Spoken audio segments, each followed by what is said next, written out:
All right, what's up YouTube subscribers? Here goes another video, quick update of the K24 build. So far we got most of it installed. I haven't been working on the car. Got most of the swap in, got everything kind of connected with the engine harness. Got it started up and idling real nice. So now it's time to get back to the some of the installation parts. So you guys can see that's what the exhaust manifold looks like. Still have to bolt it down. So now what I'm gonna do is I'm gonna eliminate most of this wiring here. I'm gonna open up the charge harness and I'm gonna show you guys how I kind of clean that up. The way I showed you guys that I wired this was just temporarily so I can show you guys the engine start. So I'm gonna go ahead and open up the charge harness and I'll show you guys how to clean up your engine bays.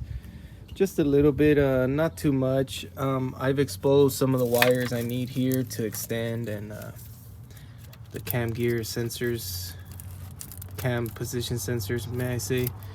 So I'm gonna rewrap this up real nice once I do my charge harness wiring, because I'm gonna wire, or I'm gonna tape in those charge harness wires, the one that goes battery and alternator. I'm gonna tape it into the engine harness, so we get a nice clean look. Still have to go through everything. Did go ahead and added our AEM fuel pressure regulator and AEM fuel pump, and we have real nice fuel pressure. Everything's working good, looking good so far. So yeah, let me show you guys how I'm gonna do the charge real quick, guys. This is what your charge harness will look like once it's taken out of the car. So pretty much all we need is these two plugs here. We need this plug here from the starter.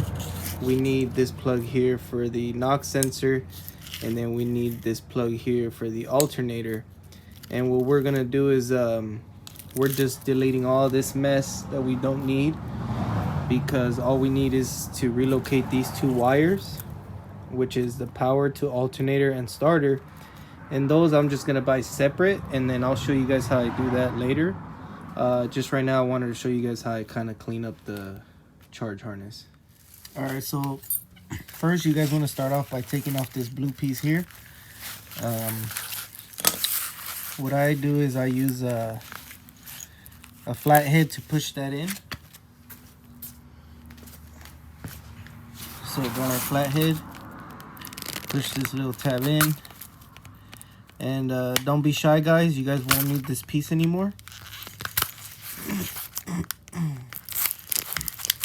So there's one.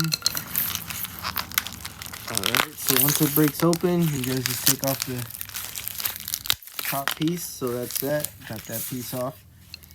Now what you guys are going to want to do is take a razor blade, and all you want to do is we don't need none of this other piece, so you guys want to start from here back. So cut into this tape here with your razor. Be careful you don't cut yourself. That's why I use gloves, because even if I were to slip or I mess up on the cut, it'll cut the glove before it'll cut me. And yeah, so just make sure you guys slice into it like this. Get all this tape out of here and start exposing your harness. All right, so real quick, guys, got our charge harness done. So I'll show you guys real quick. The one plug, and it goes to your NOx sensor and your alternator. Then the second plug goes to your starter signal. So as you guys can see, this is all we need. We're gonna tape it up real nice and clean. And then this is the excess stuff we don't need. So this just overpowers your engine bay. This will clean it up real nice. This will sit under your manifold. And then we need to go get two wires that run the same length as this, because this is our alternator and then our starter. So gotta go get this separate so it'll look real nice and clean. So for now, I'm just gonna wrap this up real nice, put it back in the engine bay and connect it back up to the harness, and then later on I'll go and get our alternator and starter wire. So just kind of wanted to show you guys this real quick on a clean way to clean up your engine bay. Alright guys, so there's our new charge harness. Real clean, real simple. Just plug this in back to your original harness and you eliminate all this. Gives you a little slight tuck.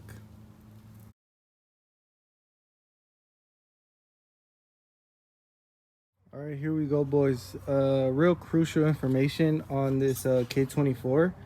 So I've done this swap before, and what I had to do was switch out the water pump housing to a K20 and or the American K24 Accord water pump housing. The 2007 2008 TSX Type S K24, they designed the water pump housing a totally different way. So I actually bought the K-tuned pulley adapter and it didn't work. The matching holes right here and right here wouldn't let it screw into the housing, and it would have been way off. The pulley was sitting like right here.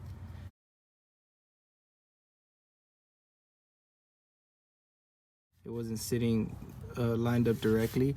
So after researching, no one makes a pulley to just be interchangeable. So what I did is I went and picked up a complete K20Z3. Has a rod knock, so I got it fairly cheap. So what I'm gonna do is I'm gonna take off the complete water pump housing with the alternator and the idler pulley. And because I was able to do that, I'm just gonna go ahead and add the K20Z3 crank pulley. I'll show you guys the visible difference if you guys can see the gap from here to here. On the K24, you can see the pulley looks completely different. It's just a way bigger pulley. So with the K20Z3 pulley, I'll get a better rotation. Should let the crank spin a little bit more freely. So yeah guys, just wanted to update you guys on anybody doing the same K24 swap. Real crucial information, you will need a K20Z3 water pump housing, if not the Accord water pump housing.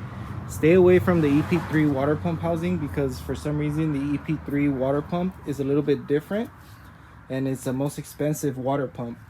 If you guys buy OEM parts like I do, I'm not sure why, but the OEM K20Z3 pump is just a lot more, I mean the A3 pump is more expensive. So yeah, I'm gonna go ahead and replace this piece out and then show you guys what it looks like.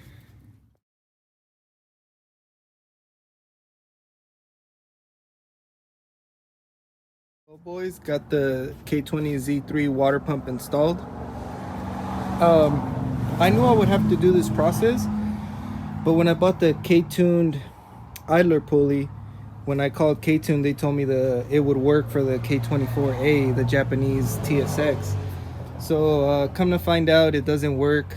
No big deal. I do understand that the Japanese water pump housing is designed way different. As you guys can see, the alternator bolts up to the side, kind of like on the single cams, and then on these right here, it bolts up to right here, these 3 bolts, and then this one down here. So what didn't allow the pulley to work, it's the way it was made. So nobody out there has designed one for the K20a, the Japanese TSX. So hope this helps someone out there that's following the build. Maybe if you guys are gonna go with the same engine, you guys have an idea of what you guys are gonna have to do. I didn't have to take off the RBC, but I just took it off just to work a little bit more simple.